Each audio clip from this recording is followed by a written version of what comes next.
right, we're here at my tiny DIY worm bin, and there's a couple things we did last time that I want to check in on. One was we used a drink tray as almost like a feeding station right here, and I want to see how much that has captured the worms or if they've congregated there, maybe get a worm ball out of it. We also had some pot worms and mites, so I want to check on those. And another thing I'm going to do is I'm going to kind of scrape off the top layer here. I'm going to set it to the side and I'm going to put it underneath the feeding, because I find that just below this layer here there's always so many castings, and that's great. And then we'll put another feeding into that little tray that we had there if it's still intact. If it's not, we'll just set up our normal feeding zone. So I'm going to take this out and we will try to remember to put it on the tray when we go in. So let's go ahead and dive in and see if that tray is still intact. And I'm expecting to see a bunch of worms in there.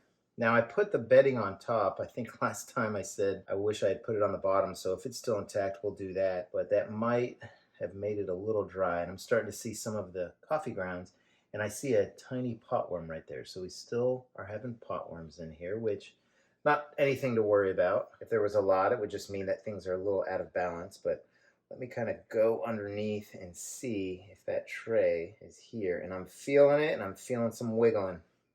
So that is promising. Let's see what we have here. And right away underneath I'm seeing several worms, but let's kind of look and see what we've got. Oh yeah, lots of worms all throughout. So let's just pull this out. And this seems to be intact with lots of mites. I see lots of mites right there. Worms. So everybody's having a little Christmas party right here on this tray. And the tray is very moist, not quite totally breakable or melting in my hands, but it's close. And I'm going to set this to the side. I know there's some worms and mite, but I'm going to put them on something that will hold all that. And then let's explore this. Wow. Oh yeah. Here's a good idea of just how many worms we have in this bin. Look at that. Nice little worm ball right there. I would say there's probably 300 of the 500 worms just sitting right in here. We started this bin with 500 worms, and it's been about, I forgot if it was 6 or 7 days since we fed this. And this bin, I believe, is 42 days old. I'll have to recheck that and I'll put it on there. But look at that worm ball. This is definitely accomplishing what I was hoping for. Kind of getting all the worms congregated, which is great. I just love seeing that. And these are all red wigglers. So we'll put them to the side right there and keep looking in here. I'm going to break this apart a little bit. Of course, I'm seeing the fruit, and the apple is taking longer. This looks like a piece of the apple. I found out that that is the case with apples. Grapes taking a little bit longer. So this next feeding I'm going to put more lettuce in it. And worms just all over my gloves. Apologize, just let me get them off here real quick. And let's dig underneath. It's definitely nice and moist there, so that's good. This is a tiny worm bin. I mean, it is 3 gallons, I think, and I don't even think if I put 3 gallons of water it would hold it, but it is really small, so it's hard to maneuver around in here as I'm trying to aerate. And this coffee is also taking a little bit longer, so I may skip coffee today. I'm just seeing those grounds in there, and that just means that they found other food that they're looking for. Coffee is a good nitrogen source. It's food for them. They don't particularly use it as grit because once it comes in here, it's really soft. We'll dig around, and I'm expecting to see less worms in the sides, obviously, because they are all kind of heading towards the food, but there's food throughout and bedding, so we will see an occasional worm throughout the corners here. Here's a really chunky worm right there, kind of invading this banana stem that we keep seeing over and over again. It's starting to get mushy. It dried out, and then when I put it in there, it started to get mushy. So they'll get it as it gets more and more mushy. And let's look on the bottom, see if there's any pooling of water. And nope, no pooling of water. There's a bunch of good worms in there. So we'll go to the side here, and I'm kind of mixing the previous feeding around, but that's okay. Let's dig out. Let's just dig in here and see what we pull up. All kinds of good bedding. They're turning it into castings really well. We've got worms. This is great. I wonder how many worms are in here now. We started, you know, a month and a half ago with 492. I would say we're at least 550, I think. I think we've increased the population, maybe more.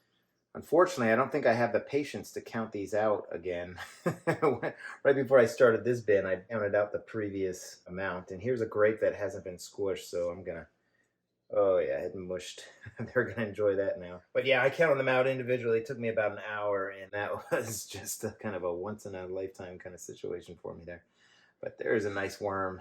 That is just fantastic.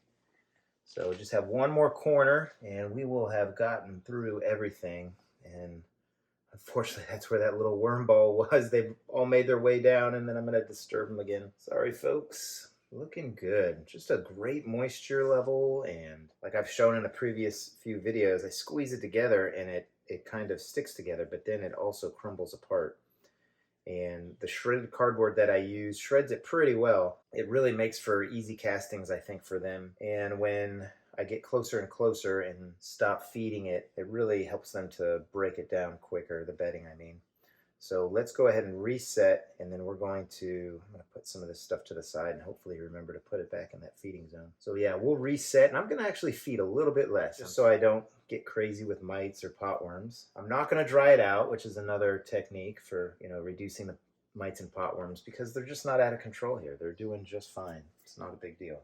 So let's reconstruct this drink tray kind of in the middle. I'm not expecting to see a whole lot of it, or certainly not expecting to be able to pull it out like I did. It will probably be processed a little bit more and fall apart. And then we'll also put in this bedding that was on the top. I'm gonna keep trying to do that as a technique. Make sure I don't have any other worms on here. All right, and now we'll do the feeding zone. So I'm gonna skip the coffee, and I'm gonna try something a little different. Let's do the grit first. But let's just give them fast food. We're just going to give them some lettuce stalk, some greens. I've actually got another lettuce stalk, but I don't think it's going to fit in there. Got some potato skins that I've seen them go through pretty quickly. I've got some more greens. I think that will be close to it. There's some more greens. Let's go ahead and call that their feeding right there. So I'm just going to kind of press it into that spot. And all this food was previously frozen, and then I thawed it out a little bit to put it in here so I don't get any worms stuck. And let's make sure we put this corner food in here. Got another save from the executive producer behind the camera, also known as the boss, or my wife. So let's bury it. And if you like what you're seeing here, I appreciate a thumbs up, and subscribe if you like it. Hit the bell. You'll be notified when I put out another video. And I've got two other worm bins, an outdoor worm bin and a vermihut worm bin, which I do different experiments in. I think this is pretty good feeding for this bin. I'm pretty impressed with how it's doing. It will eat that down, and maybe we'll be able to put bigger feedings in. But right now, this thing is just chugging along, doing great for a month and a half old bin. So I hope everybody's having a great day, and happy vermicomposting, everybody. Take care now.